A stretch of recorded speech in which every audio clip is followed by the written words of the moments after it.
Hello student, मैं अनुपम गिरी आज आपको क्लास सेवेंथ का सिंपल इंटरेस्ट के बारे में बताएंगे। क्लास सेवेंथ वालों को सिंपल इंटरेस्ट के बारे में बताएंगे। सिंपल इंटरेस्ट को हिंदी में बोलते हैं साधारण ब्याज। सिंपल इंटरेस्ट क्या होता है उसके बारे में आज हम पढ़ेंगे। सिंपल इंटरेस्ट जानने से पहले कुछ टॉपिक्स के बारे में पढ़ लेते हैं। जैसे में प्रिंसिपल क्या होता है। प्रिंसिपल क्या होता है?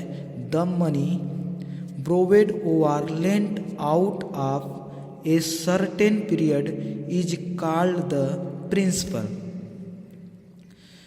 किसी भी समय अवधि के लिए उधार दिया गया या उधार लिए गए पैसे को प्रिंसिपल प्राइज कहते हैं।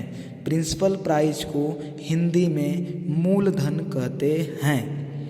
इंटरेस्ट क्या होता है?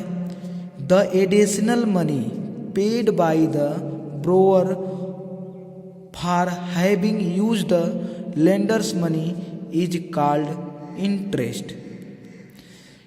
वह अतिरिक्त पैसा जो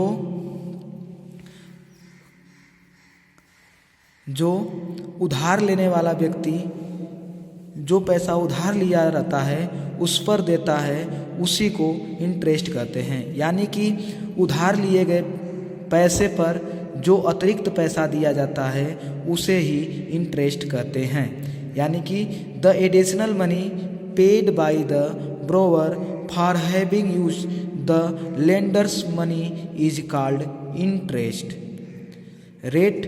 रेट को हिंदी में बोलते हैं दर। रेट क्या होता है? Interest on 100 rupees for 1 year is called rate % पर एनुअम। वह ब्याज जो 100 रुपये पर 1 साल के लिए लिया जाता है उसे रेट % प्रतिवार्षिक कहते हैं। यानी एक वर्ष में यानी प्रति वर्ष जो ब्याज 100 रुपये पर लिया जाता है उसे ही रेट % कहते हैं। Simple interest if interest is calculated uniformly on the original throughout the loan period then the interest is called simple interest. यदि इंटरेस्ट को केवल मूल राशि पर यानी मूलधन पर ही लिया जाता है किसी भी समय अवधि के लिए तो उस इंटरेस्ट को सिंपल इंटरेस्ट कहते हैं। यानी कि जब किसी इंटरेस्ट को सिर्फ प्रिंसिपल प्राइज पर ही लिया जाता है किसी समय अवधि के लिए तो उसे सिंपल इंटरेस्ट कहते हैं। इसे SI से प्रदर्शित करते हैं। फिर से समझ जाइए, प्रिंसिपल प्राइज क्या होता है? The money borrowed or lent out of a certain period is called the principal। Interest क्या होता है? The additional money paid by the borrower or for having used the lender's money is called interest। Simple से समझिए कि यदि हम किसी bank में जाते हैं, जितने पैसे जमा करते हैं वह हमारा प्रिंसिपल प्राइज होता है। यदि वह बैंक प्रति वर्ष जितने रुपए प्रिंसिपल प्राइज के अतिरिक्त हमें देता है वह होता है इंटरेस्ट, और जितने % पर प्रति वर्ष वो हमको इंटरेस्ट देता है उसे बोलते हैं रेट। सिंपल इंटरेस्ट क्या होता है? सिर्फ वह इंटरेस्ट जो केवल प्रिंसिपल प्राइस पर ही मिलता है उसे सिंपल इंटरेस्ट कहते हैं। Amount the total money paid back to the lender is called amount. यानी कि किसी भी कर्जकर्ता द्वारा जितने पैसे वापस पेड किया जाता है उसे ही अमाउंट कहते हैं। Amount equal to principal plus interest.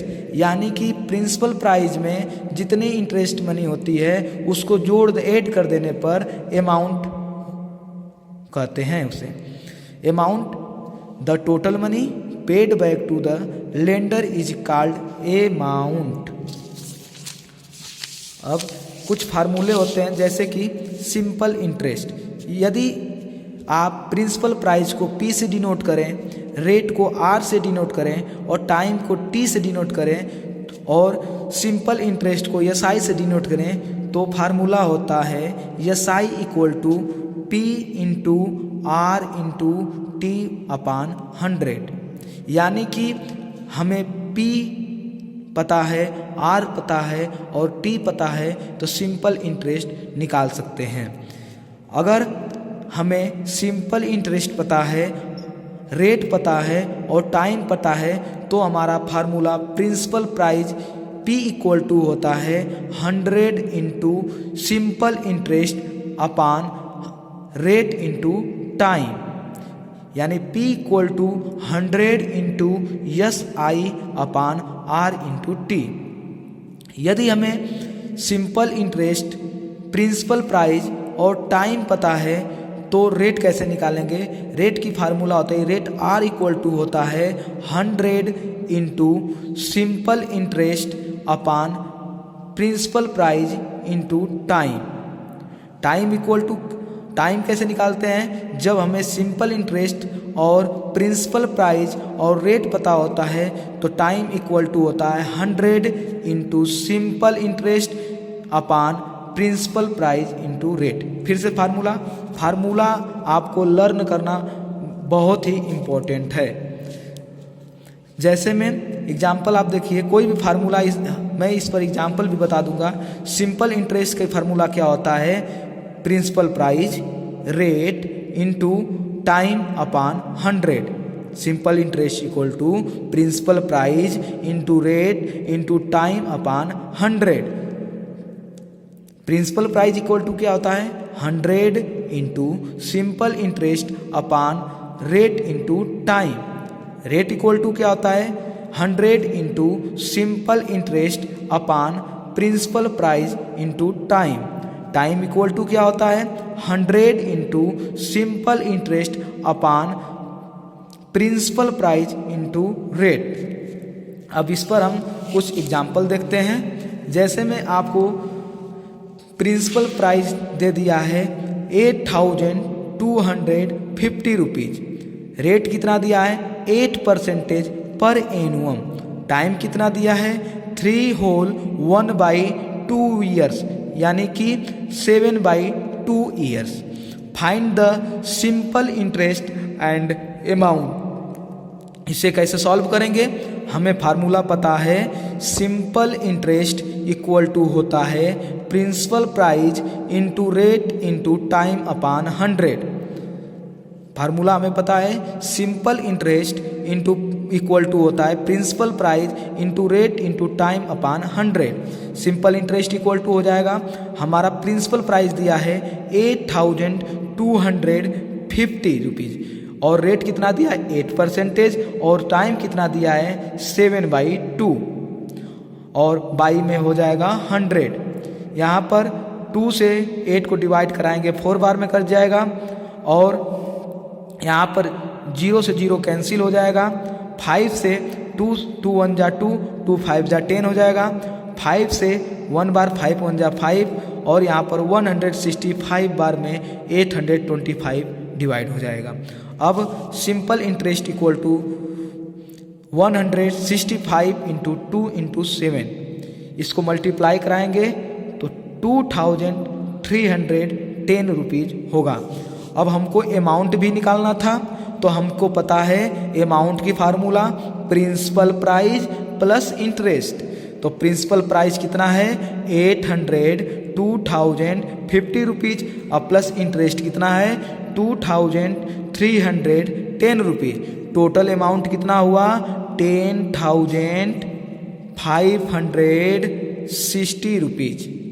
फिर समझ जाइए, हमको दिया है प्रिंसिपल प्राइस 8250 रुपीज़, रेट दिया है 8% पर एनुअम, यानी कि एनुअम में दिया है। इसके बारे में मैं आगे भी बताऊंगा, सिर्फ आप एनुअम पर लगाइए। टी इक्वल टू दिया है 3 whole 1/2 years equal to 7/2 years. तो find the simple interest and amount. तो सॉल्व इसको कैसे करेंगे? सिंपल इंटरेस्ट का फार्मूला हमें पता है, principal price into rate into time upon 100। Simple interest equal to हो जाएगा 8,250 rupees principal price into rate 8%, तो 8 और टाइम कितना दिया है 7/2 ईयर्स अपॉन 100। 2 से 8 को डिवाइड कराएंगे तो 4 बार में डिवाइड हो जाएगा। इस 4 को हम डिवाइड कराएंगे 2 2 जा 4 और 2 5 जा 10 में, 0 से 0 कैंसिल कर दिए थे। 5 से डिवाइड कराएंगे 825 को, तो 165 बार में डिवाइड हो जाएगा। तो सिंपल इंटरेस्ट इक्वल टू बचेगा 165 इंटू 2 इंटू 7 इक्वल टू हो जाएगा 2,310 rupees. Amount equal to 8,250 plus 2,310, यानी हमको अमाउंट इक्वल टू पता होता है प्रिंसिपल प्राइस प्लस इंटरेस्ट। तो हमारा प्रिंसिपल प्राइस है 8,250 और प्लस इंटरेस्ट कितना निकला है 2,310, तो टोटल अमाउंट हमारा हो जाएगा 10,560 रुपीज़। इस पर जो आपके बुक में एक्सरसाइज दिया है, इस पर आधारित प्रत्येक क्वेश्चन को आप लोग लगाएंगे, जो नहीं आएगा उसको आप पूछेंगे।